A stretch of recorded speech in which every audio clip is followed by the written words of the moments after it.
Okay, hello, and welcome to a USC Center for the Political Future Bully Pulpit series on a fascinating topic, which we like to call the 74, let me get the number right, the 74 million vote question about our voters of color becoming swing voters. We're going to take a look at part of that coalition that voted for Donald Trump, who of course lost, but still managed to get the second most popular votes in American presidential history. I'm Mike Murphy. I'm the co-director of the USC Center for the Political Future. So greetings from me and our staff and my partner in crime, who's not with us today, but here in spirit, Bob Shrum. Now I'm going to introduce our esteemed panel here and give you an idea of who we brought in to express their point of view about this fascinating topic. We have Professor Musa Al-Gharbi, who is a sociologist at Columbia University. He's the Paul, and I always mangle names, so I apologize if I get this wrong, the Paul F. Laserfeld Fellow in the Department of Sociology and a Mellon Sawyer Fellow on Trust and Mistrust of Experts for the Interdisciplinary Center on Innovative Theory and Empirics in partnership with the American Assembly at Columbia. His work focuses on protecting civil rights and civil liberties, especially with regards to race and religion, as well as ensuring the U.S. national security, foreign policy, and domestic law enforcement organs are as effective, beneficent, and restrained as possible. Now, we also have my old friend, Robert George, another disappointed victim of the current Trump Republican Party. He is a columnist for Bloomberg Opinion. He's formerly an editorial writer with the New York Daily News and the New York Post. And he's a conservative and libertarian blogger and pundit. You've seen him on TV. He's worked in the past for the Republican National Committee and for Newt Gingrich, the former Speaker of the House. And I believe, through the miracle of the internet, our friend Mike Madrid, who was a spring 2019 fellow here at this center, has joined us. Mike is a longtime Republican political strategist with an expertise in Latino voting trends and analysis based here in California. Also joining us is one of our fantastic fellows here, Shaniqua McClendon. Now, you podcast listeners are going to be interested in this. Shaniqua is the political director for Crooked Media, where she leads their political strategy and civil engagement program, Vote Save America. Of course, Crooked Media is the base of Pod Save America and other leading podcasts. And she created their highly successful 2020 volunteer engagement and fundraising program. My Democratic hack friends are always raving about what a great job they did under her leadership. Before that, Shaniqua served on Capitol Hill as a policy advisor to Senator Kay Hagan and legislative director to Congresswoman Alma S. Adams. And again, she is a spring 2021 fellow here at the center and is teaching a course on one of my favorite topics, political disruptors. So thank you, everybody, for joining us here today for this discussion. I want to kick it off with a little bit of windbaggery, and then I'll just ask questions after that. But let me pull up, I actually pulled a few statistics together. So let's do the theater of the mind here for a minute. And imagine you're a pretty happy staffer at Biden for president watching the election returns come in. You know, the really big stuff you care about had been going well for months. Things are looking good in Michigan. Biden carried it. Pennsylvania carried it. Wisconsin carried it, taking them all away from Donald Trump. And you're in striking distance to make history in Georgia and very competitive in Arizona. Everything's going pretty well. But one state you're watching, like any presidential campaign, is Florida, the biggest quote unquote swing mega state in the country, where the Biden campaign and independent groups, including Republican voters against Trump, where I was, spent millions upon millions of dollars in a race that just about every private and public poll was showing statistically tied, 1 point one way or 1 point the other. A lot of it was by then Biden +1. So you're thinking, wow, maybe we're really doing big in Florida, the state, by the way, where the president's campaign was in many ways the most engaged in terms of their spending. But bang, lightning struck. Dade County, Miami-Dade County, which has always been a Democratic base county there, saw a tremendous drop-off in Democratic vote while Donald Trump was losing the presidency. A couple of quick numbers. Hillary Clinton won Miami-Dade by a very good version of usual, 290,000 votes. Joe Biden only won by 85,000 votes at 53%, 10 points behind Hillary. I can guarantee you people getting those numbers in Florida politics were checking to think it was a typo, because that has never happened in Dade County before. It was a total collapse from 290,000 down to just 85,000. In Palm Beach County, Joe Biden won by 98,000, also in South Florida. And, his margin was trimmed by a much smaller amount, but still trimmed by about 4,000 votes. And in Broward County, Fort Lauderdale, another huge Democratic base county, all we Republican hacks who work in Florida watch Broward, because it comes in late and it's always, from a Republican point of view, terrible.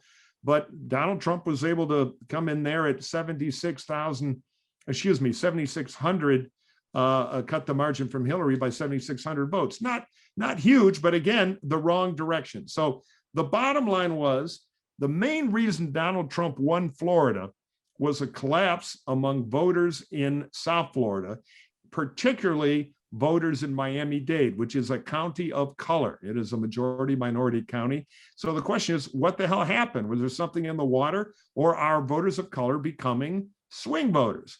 And just quickly, before we start with the Q&A and the discussion, I want to add, we've all heard about the Dade County thing. We're having fun talking about it, but there was somewhere else in the Rio Grande Valley, which is that 1,200-mile-long border region in South Texas, from Brownsville to McAllen and right up to El Paso.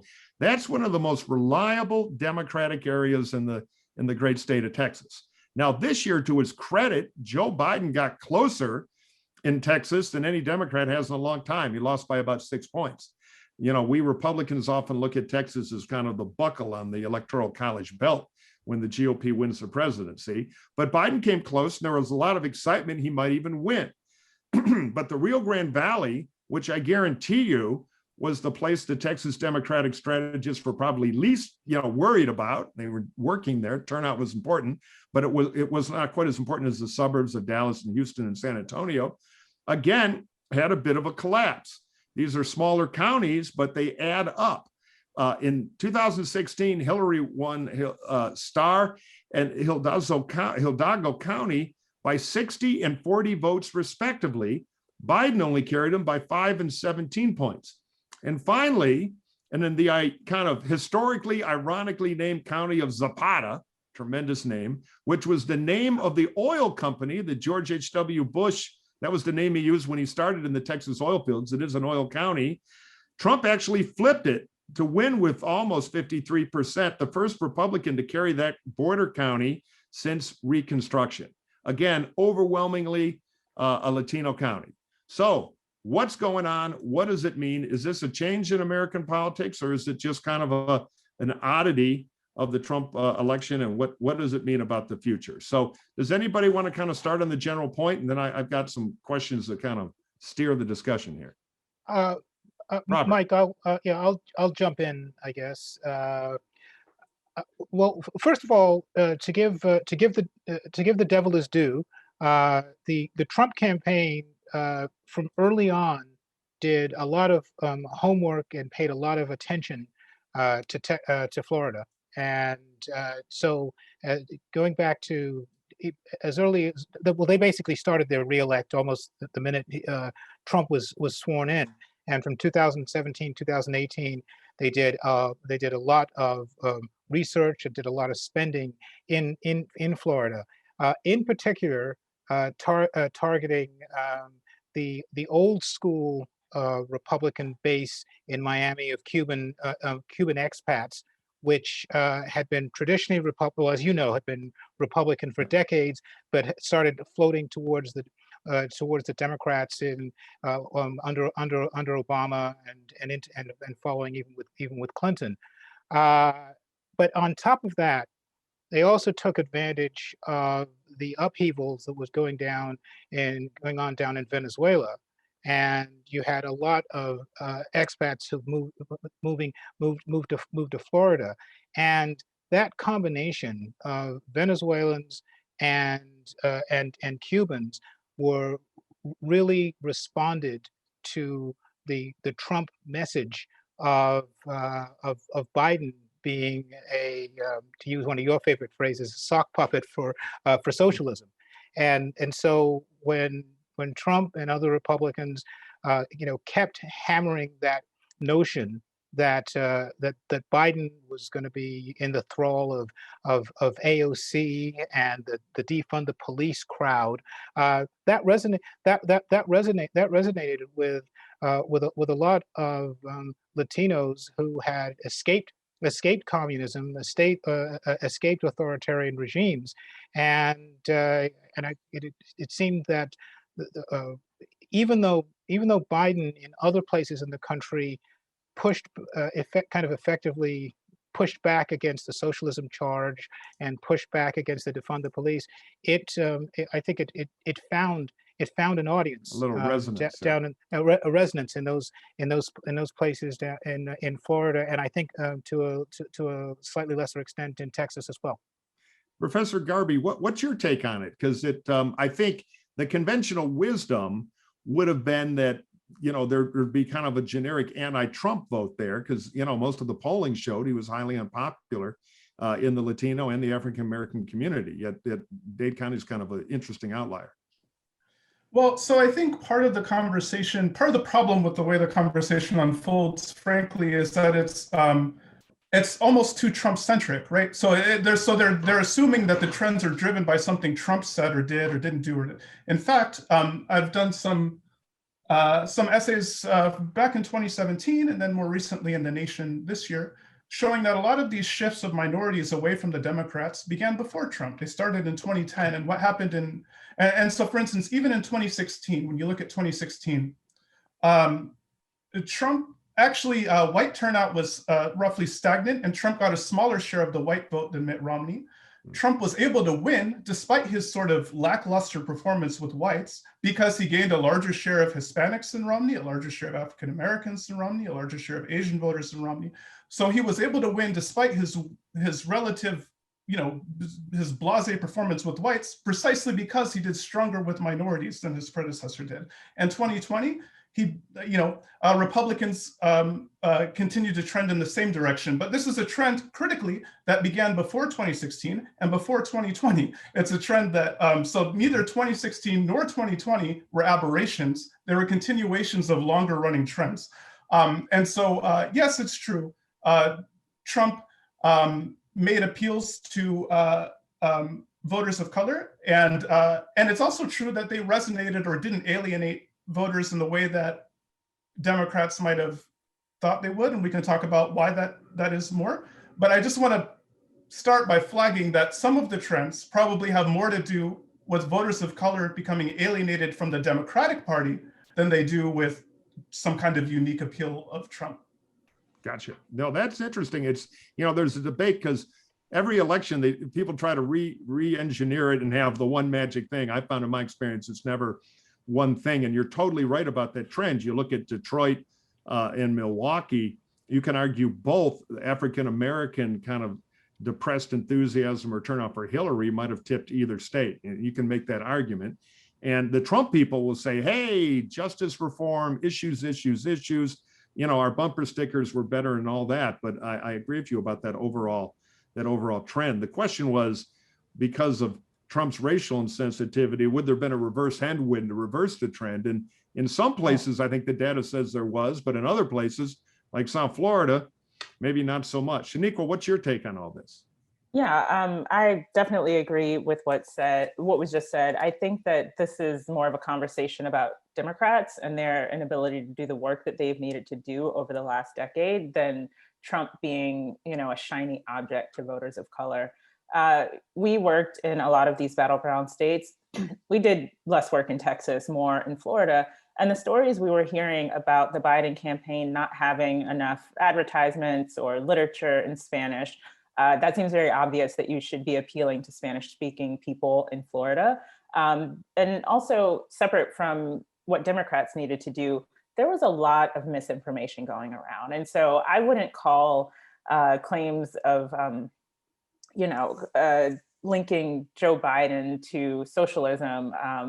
I don't think that's a message. I think those are lies. And I think those lies really permeated in some of these places. And they, if you have come from an authoritarian country and you hear that, that will be scary. But if it's not the truth, you can't really say that, you know, it was, well, I guess it was effective, but it's not an honest means of campaigning. I agree with what Robert said. Trump was in these places specifically Florida, very early.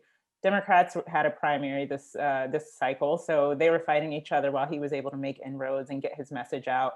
And Republicans just did a better job. Do I agree with it? No, but they did a better job of taking things like defund the police and making it central to the message in these places, even though there are no, you know, there weren't Democrats in Florida talking about defunding the police, and Joe Biden pushed back very firmly against doing that. But because all of our politics are national, those conversations were able to permeate, and we saw that down ballot. You know, a lot of state legislative races went to Republicans because at the state level, you do have more control over the police, and Democrats were being accused of supporting that. But going back to Democrats, the infrastructure work that needed to happen just wasn't happening in places like Florida. This is just my observation in working there. The progressive groups weren't as coordinated as some other states like Arizona, where you saw Democrats actually pull out the win. And I remember reading a political article about the Biden campaign pulling Puerto Rican organizers out of Puerto Rican communities to go organize in white communities. That makes absolutely no sense. You need to be, you know, if people are local to their communities, that's where they should be organizing. So I think there were a lot of missteps by Democrats in a state that, you know, has been decided typically by around 1 percentage point to not be making those investments. And lastly, I'll say no part of any state, no voter should be taken for granted. And we've seen Democrats do that time and time again, not making the investment that is necessary to actually appeal to voters. And, you know, you think about Black voters having a higher percentage of support for Donald Trump. Black voters have seen Democrats come in, pander, and then after they win, they don't see any outcomes from them. And I think voters are a lot more plugged in now, especially with coronavirus, and have said, no, you can't just have our vote because, you know, you're the lesser of two evils. We've given you an opportunity to show us something and you haven't. And so that makes those voters a lot more open to trying something new. Yeah, no, that's interesting. Mike Madrid, I'm going to go to you next. I'll just make one point because I've worked in Dade County for, you know, decades. I did both of Jeb Bush's governor campaigns. I'm a fan of the Biden campaign. I thought they did very, very well. But what did surprise me was it was clear, and there was early polling in the newspapers down there by a local pollster, the Ben Dixon Group, are well respected, that the Obama-Cuba agenda was a problem for Joe Biden. You know, Biden got a lot of political gas being the partner, but it was a problem down there. And the one thing that I thought would happen was Biden would go down there and push back a little on that and create his own identity. They kept sending Senator Harris down there, but I think they made a mistake because Dade County is a complicated place with different groups that are in tension in local politics. Black voters, Cuban voters, Nicaraguan voters, Venezuelan voters, as Robert mentioned, white voters, and then you've got WASP down in Kendall, you've got Jews in Miami Beach. You know, it's a polyglot kind of place. Like all the local politics is not always a blended coalition. So there was one big note of anti-Chavez and the Cuban dictatorship that needed to be played loud by Joe Biden on the ground. And I can never figure out why they didn't do that. That's my one tactical criticism. I agree with the other things you said about organization. But Mike, and feel free also to expand a little into the Rio Grande, because there is kind of a Latino connection here where local issues seem to trump group identity as far as being aligned to a party, not just in this election, but the trend that the professor was talking about. What's your take on all this? Because you've worked here in California and other places, particularly with Latino voters who are increasingly more important in the Republican process.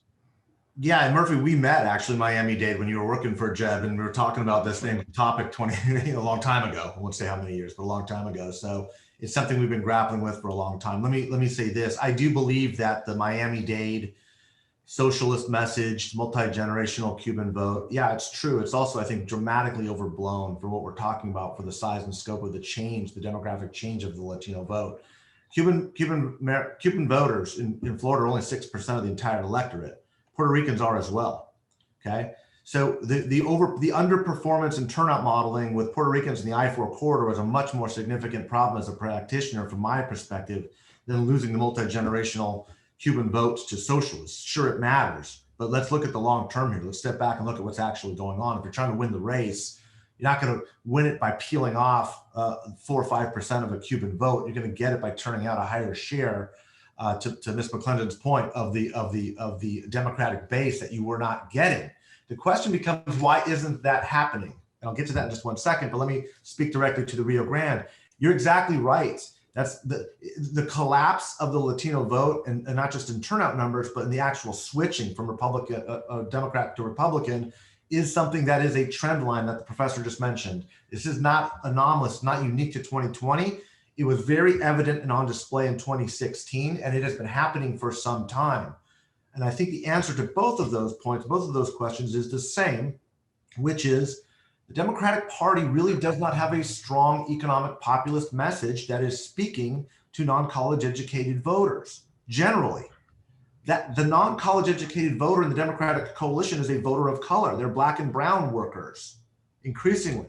White non-college educated voters are Republicans. They're already gone, okay? And so the Democratic Party's inability or its clumsily handling, for example, of the fracking issue, which was a concern for Pennsylvania, probably had much greater impact in the Rio Grande Valley with Latinos than it did white union workers in the outskirts of Pittsburgh. And that's the challenge. That's the dilemma that I think is broad-based. There's one other quick anomalous point I want to bring out, which is the widest swath of Mexican Americans, and Mexican Americans are 80% of the Latino vote in the country, live in California and in Arizona. If you look at the turnout numbers, the raw vote totals, record highs, but if you also look at the vote break, they were very distinct. They stayed in the traditional 30-year trajectory. The question is, why were they so different than what was happening in the Rio Grande?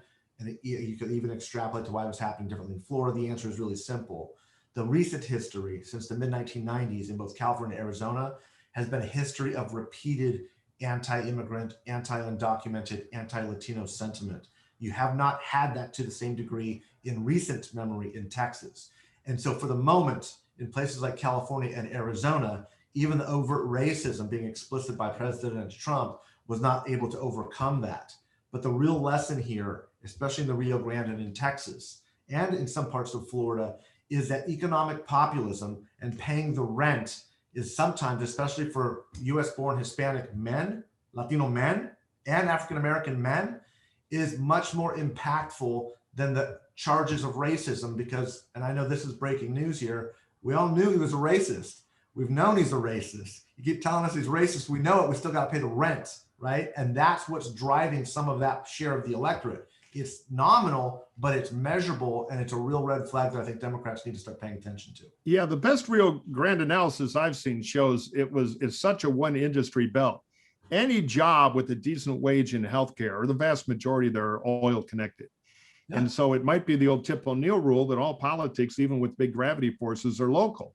But there's a paycheck threat, because these are dramatic. The Rio Grande story in some ways is bigger than the Florida story, because it was so universal across the region, and the region was so economically connected. So let me go to Robert, who I saw nodding here. I think, what's your take on that? And second, what if you do if you're Republican post-Trump, and I'm going to ask our Democratic friends the same question, to win the battle of those groups? Because I think there is evidence, sometimes at least my criticism, is that the Democrats see everything through a lens of groups. And so all voters of a certain gene code are supposed to vote one way, but this chipping away that's happening now on other issues, I think is a challenge, an opportunity for the R's post-Trump, if they can get their act together, and something the Democrats, I think, have to look at their playbook on messaging and think about. Ben, why don't you start and we'll go around? Yeah, no, I agree with you. One other thing I will throw out there as some grist as well is the dog that didn't really bark in 2020 as much as we thought, which was immigration. And I have not been able to research this actually, but I have a theory that that Justice John Roberts, that did Donald Trump a slight favor when the Supreme Court in, I think it was June, struck down Trump's DACA overturn executive order. that in a sense kind of muted immigration. And it was very interesting that Donald Trump, who for all of his craziness in certain ways can be very tactically smart, there was not much talk about, I mean, obviously they talked about the wall, and he went down there a couple of times and showed it, but there was not really much talk about immigration really in terms of both parties going down the stretch. And I think that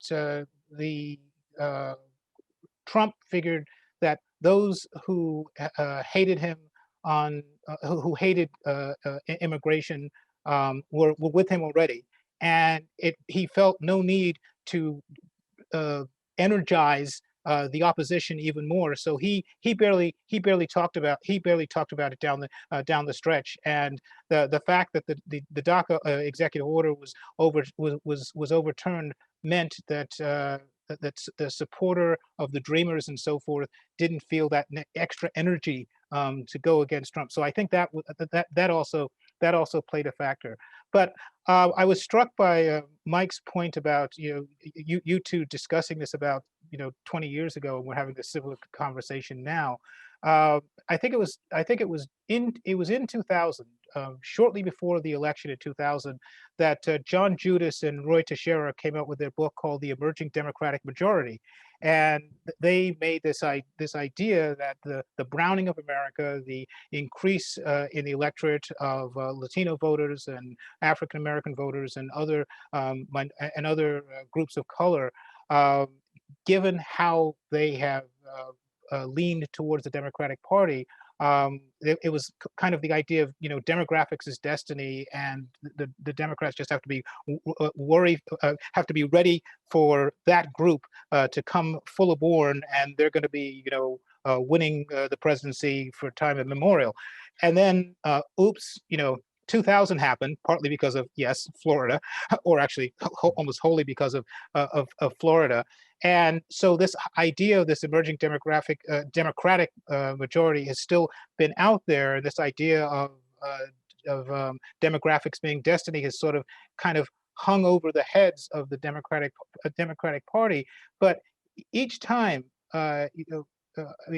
Obama in 2008 and 2012 obviously was able to take advantage of that.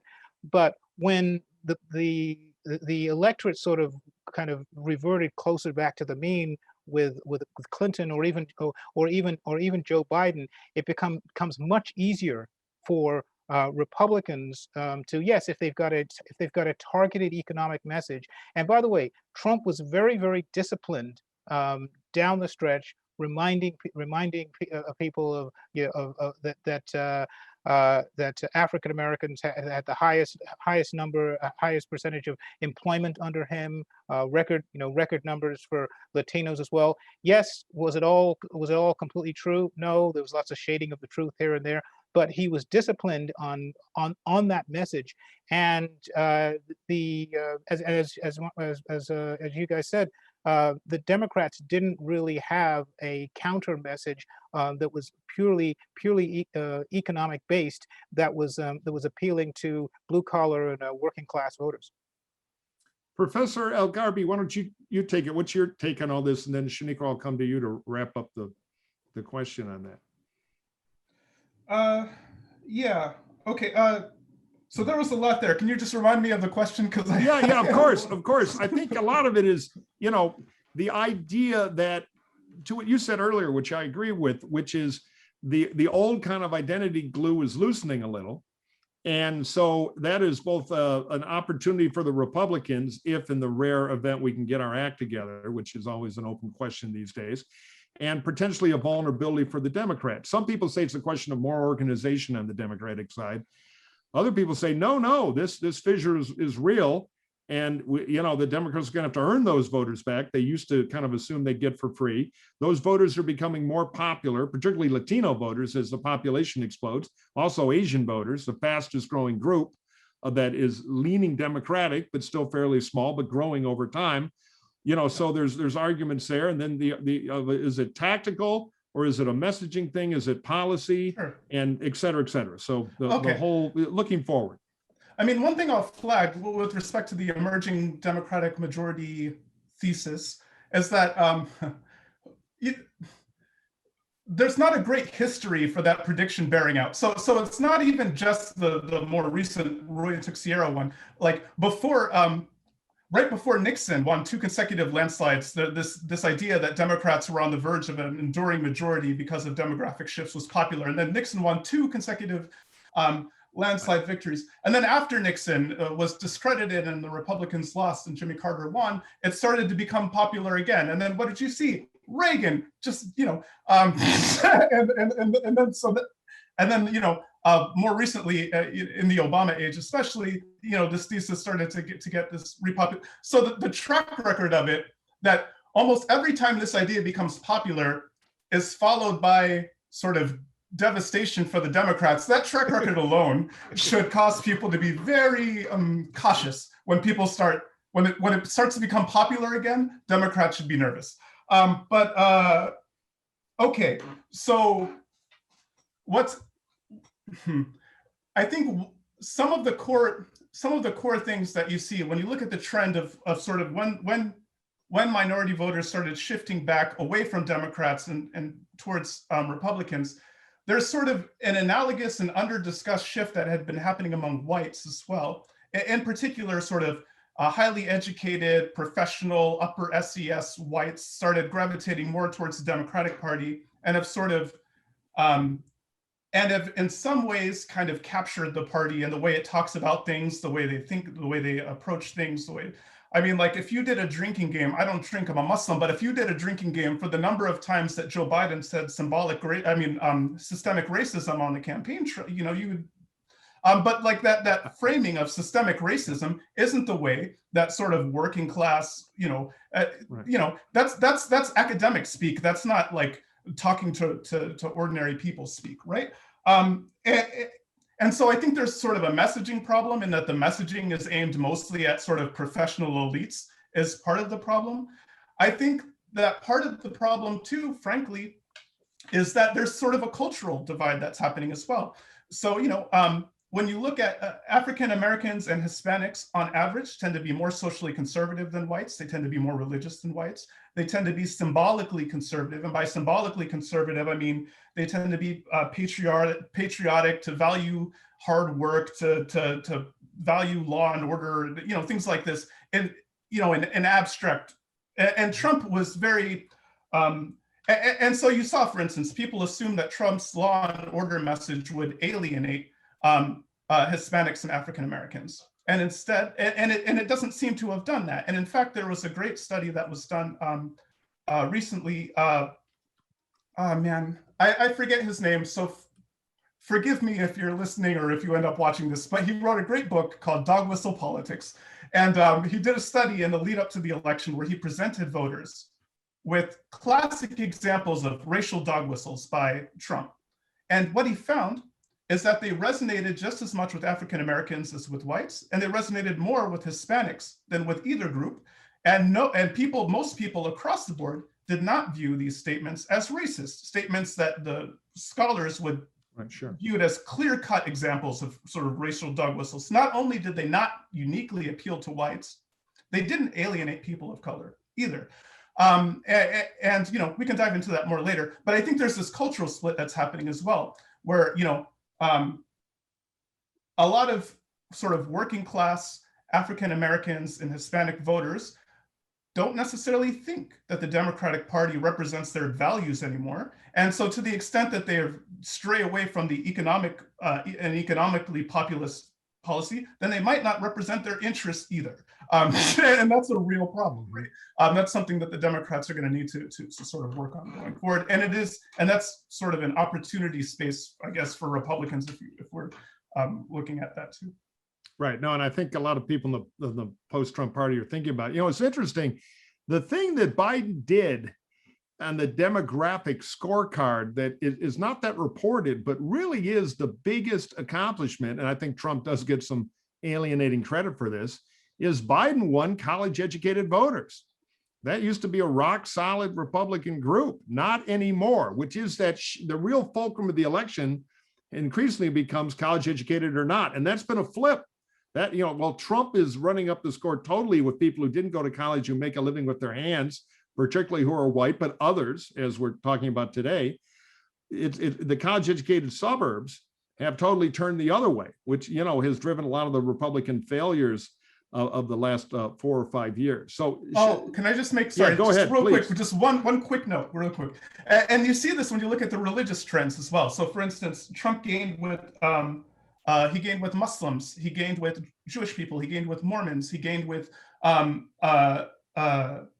basically all, he gained with Protestants, he basically gained with all religious groups other than Catholics, which ended up being kind of stable from 2016 to 2020. He did a little slightly worse with Catholic and non-religious voters, which he did worse with. But almost all religious groups shifted more towards Trump, including ones that you wouldn't necessarily associate with the Trump vote, like Muslims. Right. The most dramatic shift was among Muslims, right? And that's a demographic that's comprised almost, largely of what you would say people of color, right? Most Muslims in America don't necessarily identify as, although a lot of Arabs are, anyway. So this sort of shift among religious voters and this sort of values shift, I think, again, is intimately related with the sort of racial demographic shifts you're seeing. Sorry, I just that's very telling. We could have done a pre and after quiz, and we would have made some. That's my new bar bet in DC among politicians when I go back. Did Trump increase or decrease of Muslim voters with his rhetoric? So you just bought me a few drinks at least. That's a fascinating factoid.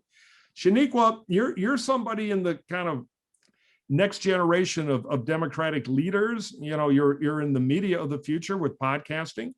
Kind of the digital space for the future of communication. What do you think, looking forward as a Democrat, about this issue? If there is erosion, what to do about it? Is it tactics and mechanics, or is it core messaging and policy? What should the Dems focus on?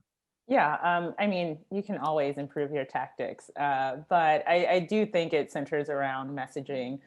Something that several people have talked about, especially during this last cycle, is the concept of Black and brown voters being swing voters, but not in the middle, more so on the left, making a decision between voting and not voting. And as long as Democrats continue to center, okay, so here's what I see as the big issue. Democrats have centered moderate voters in their messaging. And as more college-educated white voters shift over from the Republican Party to being open to voting for Democrats, they've doubled down on trying to appeal to those voters. But there are a lot less of those people who will switch than the people who are just not voting because they don't feel like Democrats are speaking to their core issues. And so Democratic messaging has to stop centering the people in the middle, and they need to start just speaking to the people who, if they would just appeal to them in an honest way and actually deliver on those promises once they're elected, will continue to show up for them. But right now, that's just not happening. And it's really hard for me, and I don't think it's because I'm younger, but it's really hard for me to understand why that's not obvious to Democrats. And maybe Joe Biden is older and he identifies more with those folks in the middle. But if Democrats really want to start to see sustained wins, they need to go after all of these people who are not voting because they don't see the value in voting. And I think if they do that, then we can have a lot more people who are running on truly progressive messages where it makes sense. And we're always going to have a range of types of folks because there are a range, or candidates, because voters are so different, and people should represent the people. Or they should be represented by someone who actually represents their interests. But just thinking about voters of color, until they're actually a priority in the party, I don't think we're not going to see Democrats start to recoup the losses that they've had.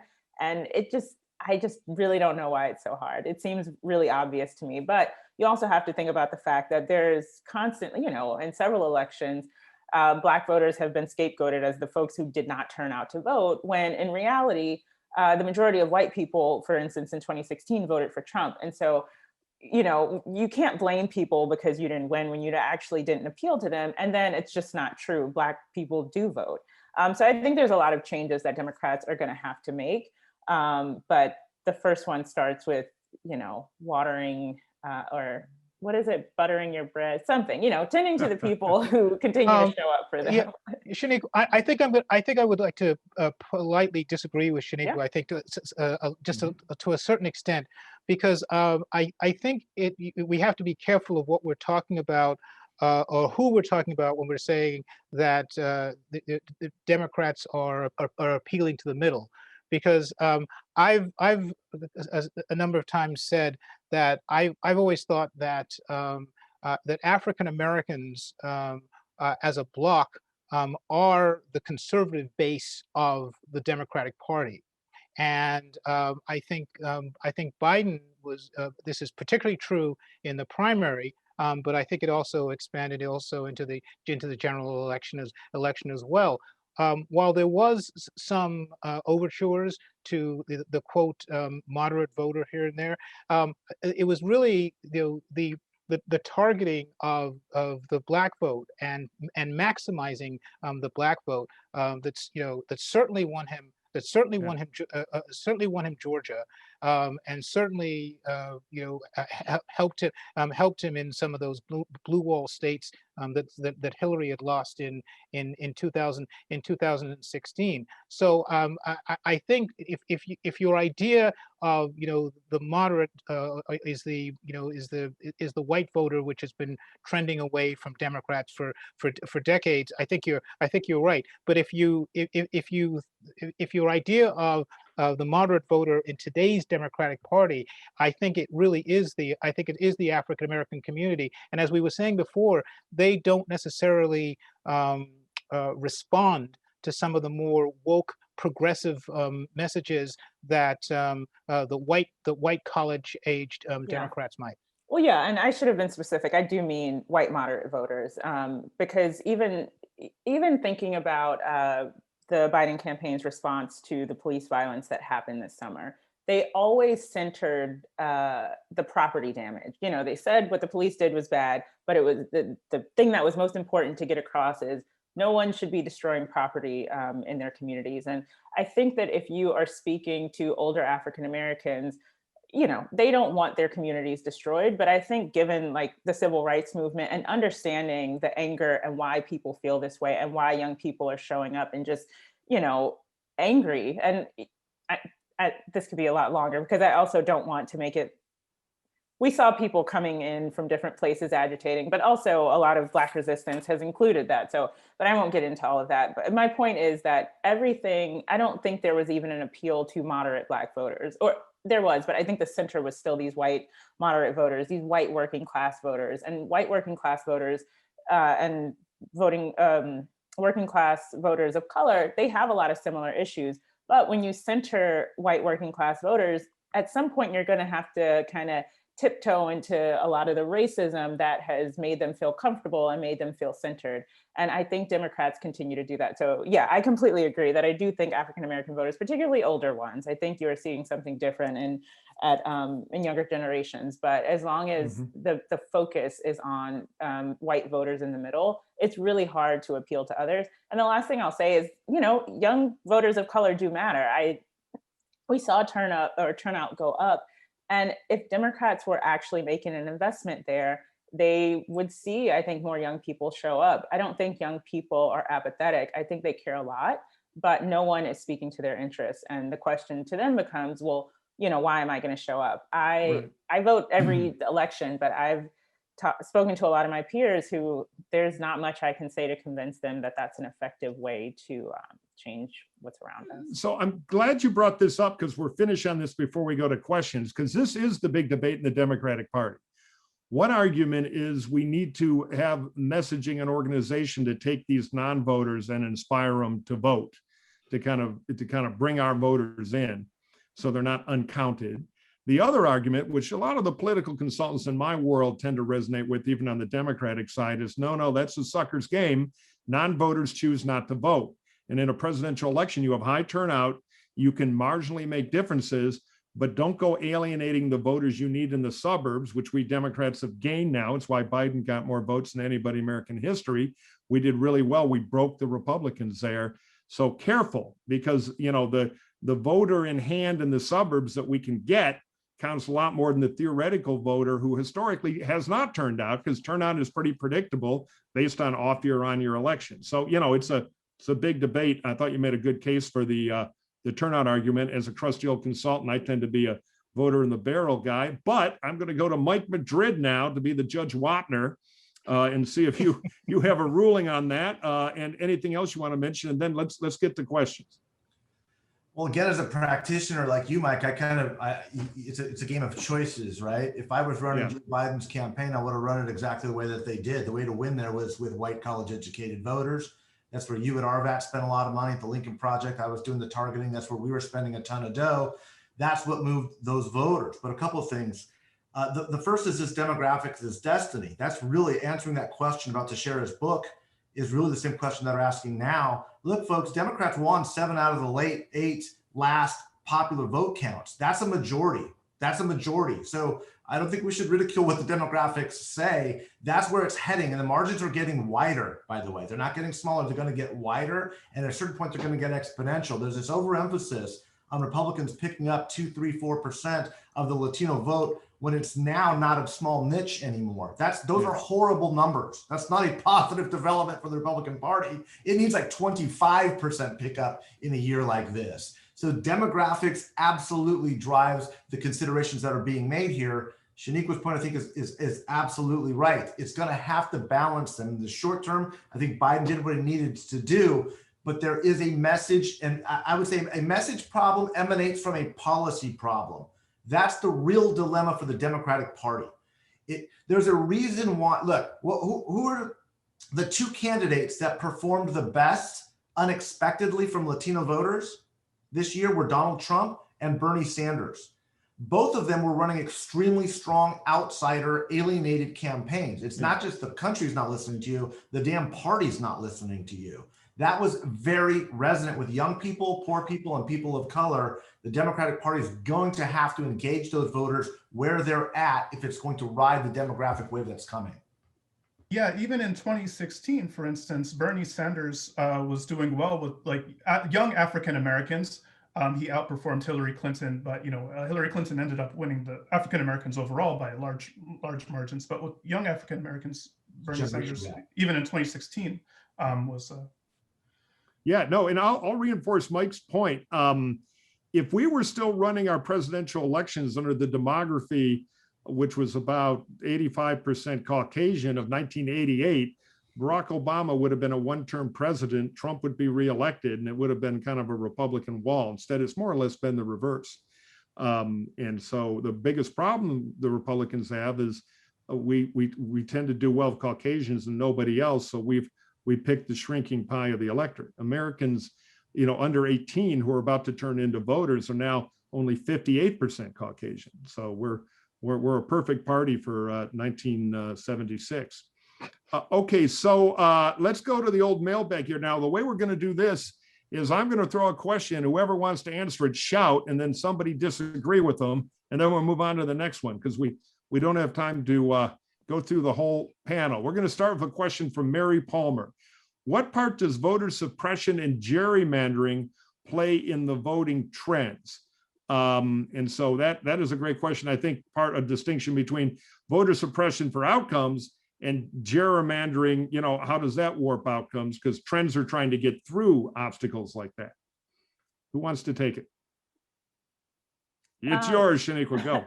Yeah, I think that I wish I would have said that more in the conversation that we were having. I think so I worked for Kay Hagan. We were supposed to be one of the few Democrats who won in 2014, and we lost by about 50,000 votes. And that was also after Republicans had passed a huge voter suppression bill. A lot of voters were confused about what they needed to show up to vote, and there was just a ton of confusion. And so even the threat of voter suppression that hadn't actually been enacted yet through law depressed the vote, and people didn't participate. And so as you're thinking about the ability to win elections, that's another tool that Republicans are using. I think gerrymandering as well,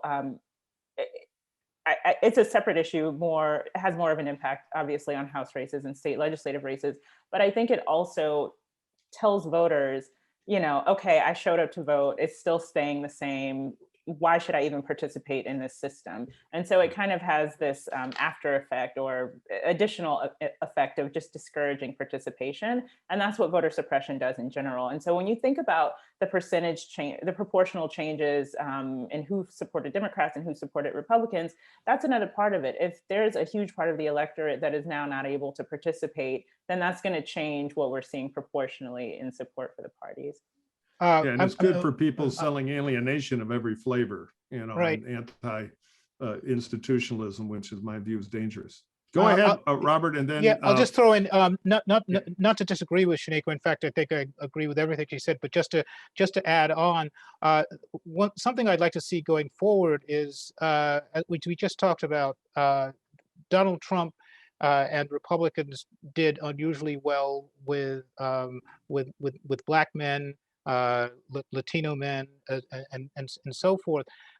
It's going to be interesting to see if there's any ripple effect of the post-election fiasco and Trump's denying of Biden's legitimacy and saying that the entire system was rigged, and his trying to overturn the votes in Georgia and Pennsylvania and some of these other states. Because if there's one thing that really brings African Americans together, it is the notion that the other party is trying to suppress their vote. So I'm wondering if even those handful of extra Black votes that Trump managed to grow for himself from 2016 to 2020, I'm wondering whether they're going to bother to stick with him, given what he did, and also what we're seeing Republicans doing across the country right now in trying to come up with what are basically, they're not voter ID laws or voter security laws. They're de facto voter suppression laws. So that's something to look at. The other thing is the Democrats also have like the worst timing in terms of underperforming in elections, like 2010 and 2020, years where you've got a census and you've got a subsequent reapportionment. And if the Democrats failed to turn over a single state legislature in 2020, which puts them on the defensive on gerrymandering in a number of states. Musa, did you have a point?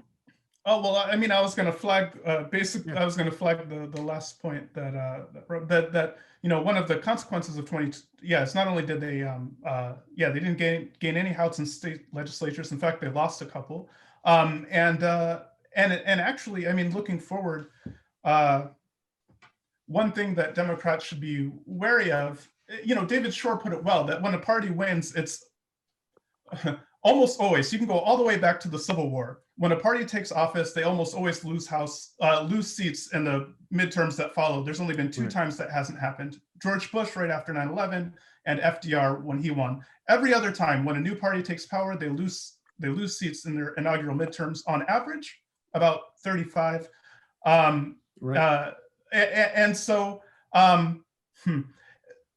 the Democrats are actually in a rough spot, possibly going into the midterms, in that they actually lost seats in the House in this election too. So not only did they not pick up any state legislatures, they lost seats in the House.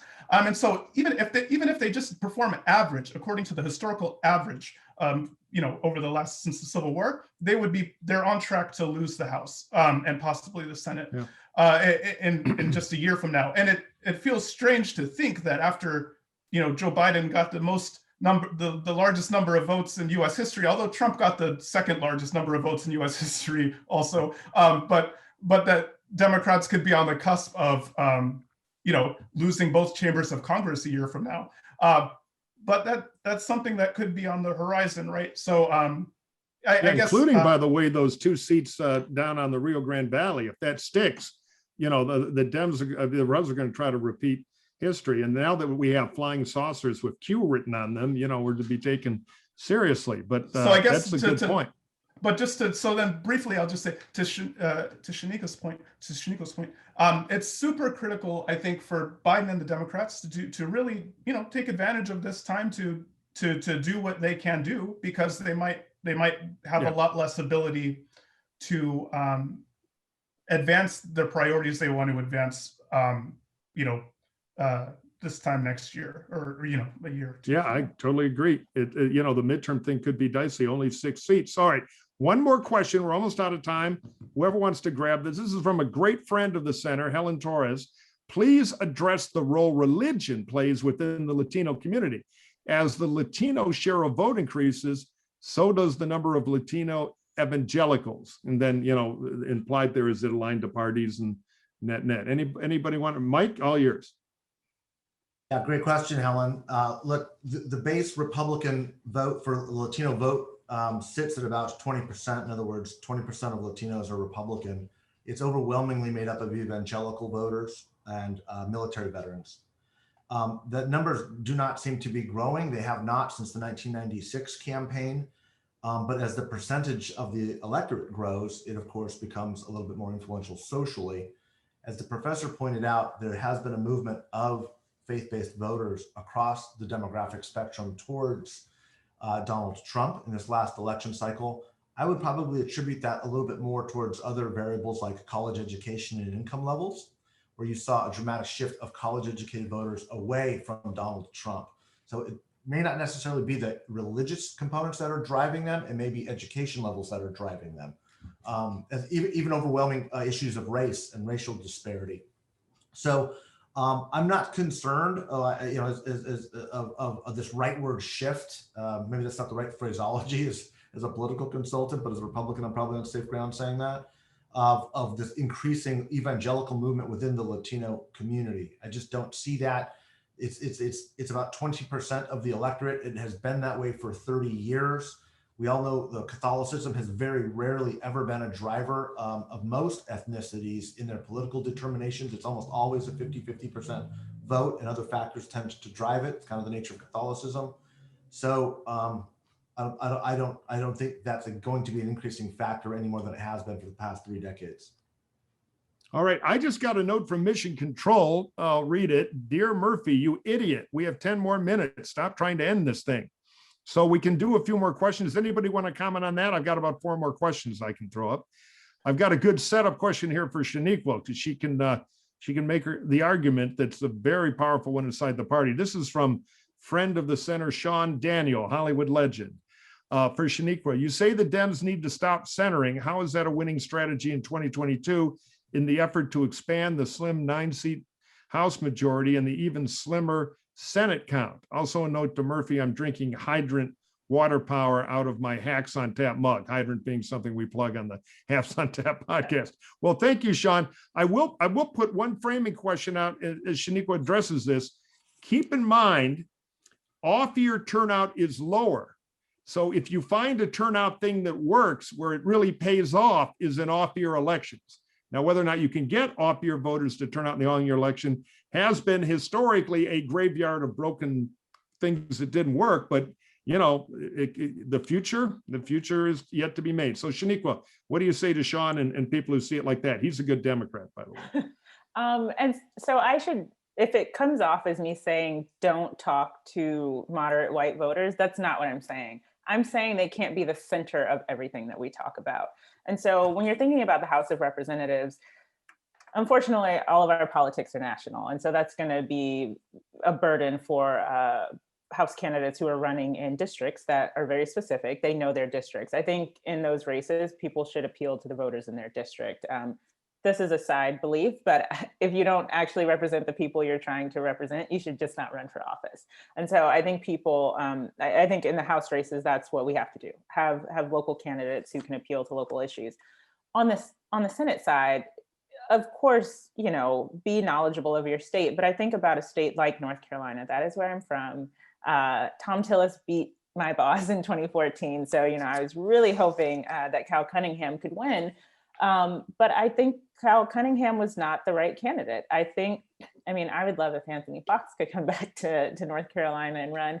But generally, I think they need a candidate who can appeal to more people. But candidate aside, the strategy in North Carolina was to appeal to people who, you know, Governor Roy Cooper is very unique. He's able to get Trump voters.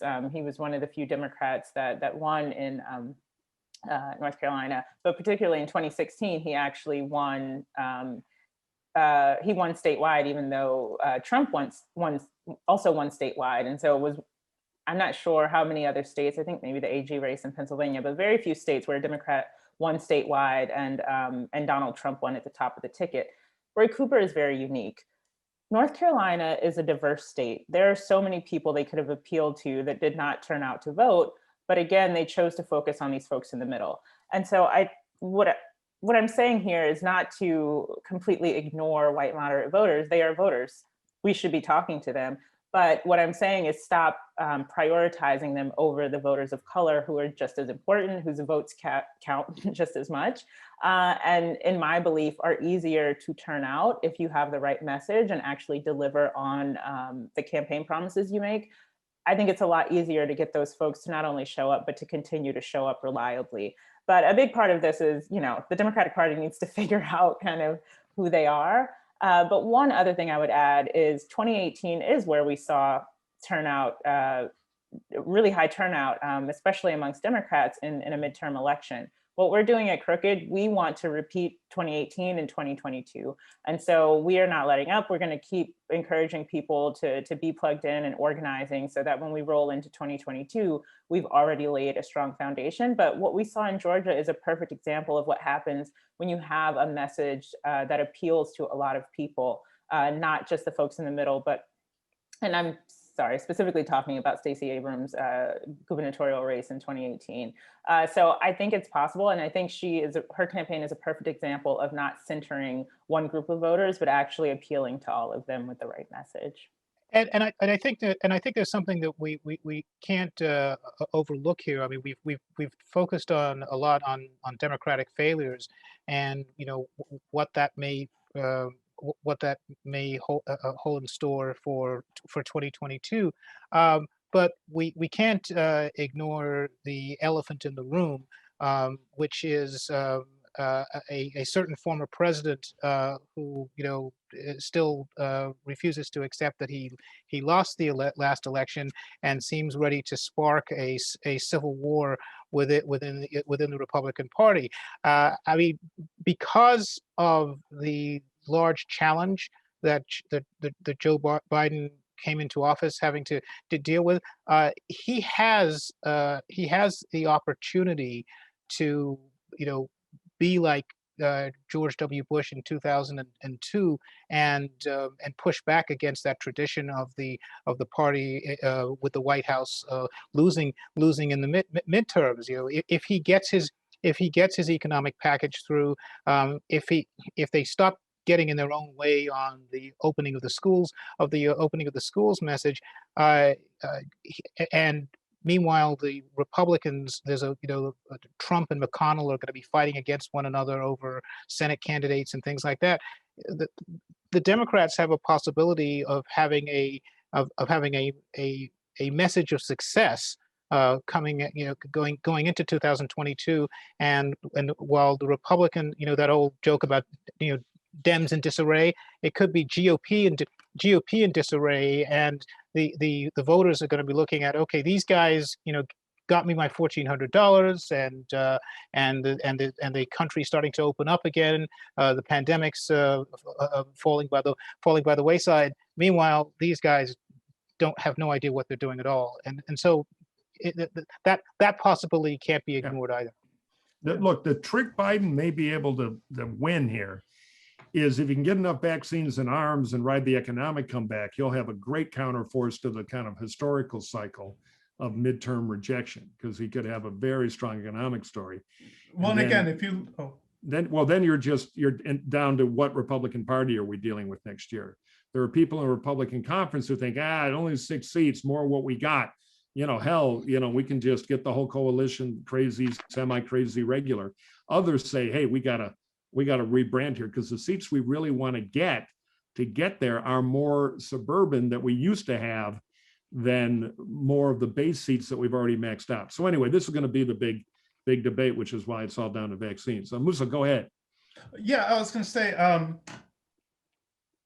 actually, I don't remember what I was going to say because I got sidetracked by the suburbs comment. Because I'll just plug this one thing about the suburbs that was fascinating is so Trump throughout the 2016 cycle, throughout the 2020 cycle, and everywhere in between, Trump had this idea in his mind that what white suburban voters were motivated by is like sort of racial grievance or racial animus. So he kept doing these things that he thought was giving his base, as he understood his base, red meat, and they kept recoiling in horror. They did this starting in the 2016 primaries. Trump won with the lowest share of the vote of any Republican going back, right? And then again in 2016, he stagnant white turnout, lower vote share than Romney with whites. In 2018, the Republicans' own sort of autopsy of what happened in 2018 from some of the prominent Republican companies said that his message in the lead up to the election, he was warning of an invasion of Central American migrants who were going to, and their own messaging suggested that, their own sort of autopsy suggested that this kind of message on immigration is what cost Republicans the House. And then going into 2020, he kept, and so he didn't, Republicans continued to gain with people of color, but they continue to lose whites, and especially upper SES, sort of upper middle class, educated whites, suburban whites. And here's the trick, and here's the thing, here's what's so crazy about Trump's approach there, is that those voters, sort of relatively well-off, educated suburban voters, are the voters who care most, more than anyone else in the entire country, about things like decorum and civility and political correctness and a president being presidential, right? If you wanted to win the suburbs, if you wanted to win these, the last thing you should do is the kind of thing that Donald Trump. Look, it's a well-known fact of fashion that red MAGA hats and NPR tote bags do not mix. Trump had to learn that the hard way. One other point I'd like to make here, if Donald Trump, thought that, terrifying white suburban women with the image of the scary black man, Cory Booker does not really fit that image. Yeah, no, I agree.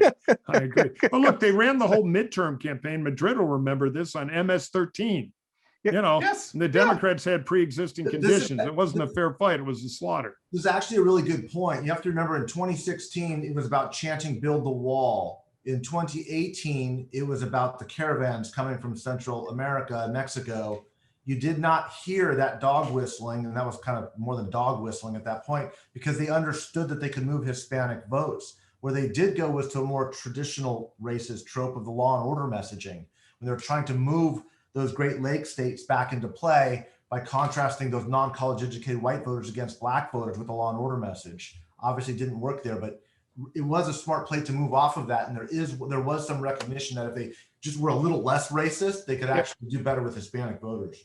So I have a great question from Kathy Stewart to wrap up with, which is, I think, very of the moment here. No, we've got another 10 minutes, Mike. Oh, yeah, no, I'm waiting. I'll probably get that one in. We're going 4 hours here. Question from Kathy Stewart. One shift that is also happening is the shift toward independent voting or party registration and away from party identification. Gallup just released their latest numbers, and nationally, 50% of Americans, per Kathy, now identify as independent. These trends are growing in the African American, I think Musa talked about this, and the Latino communities as well, especially in places like Arizona and Florida. How do the panelists see this phenomena as part of the dynamic of voters becoming less loyal to the Republican and Democratic Party? We have about 3 minutes, and then we got to wrap up. So who wants to take this one? I'll be really quick. I just don't believe that many independent voters who will sway between the parties exist. I think people like calling themselves independent, but they still hold their same voting patterns, unless you have like a Donald Trump that they just are completely repulsed by. Just to key off on that, we've seen a serious number of Republican voters delisting from the Republican Party Yeah. over the last 2 months, and actually particularly over the last 6 weeks since the Capitol riot.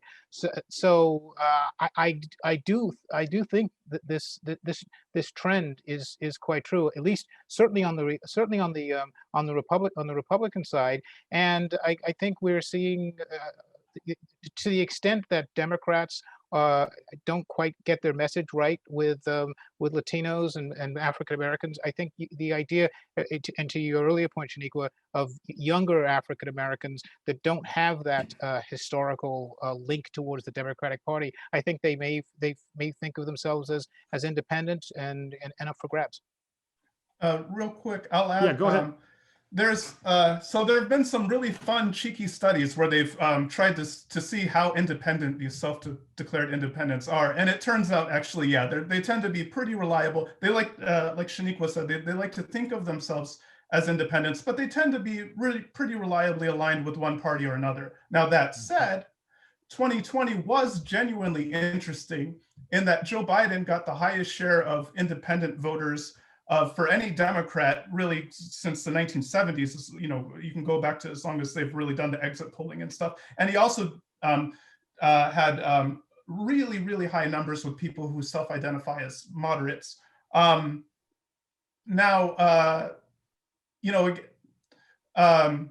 a lot of that shift that you saw has to do, I think, with so when you look at the voters who are most likely to who are most likely to want to identify themselves as independent. Again, it tends to be these kinds of upper SES whites and whatever. So I think the real story there is just the movement among this demographic of relatively well-off white voters, you know, towards away from the Republican Party. Tells, I think, probably most of that story. But it is noteworthy that Biden did win a larger share of independents and moderates than previous Democrats.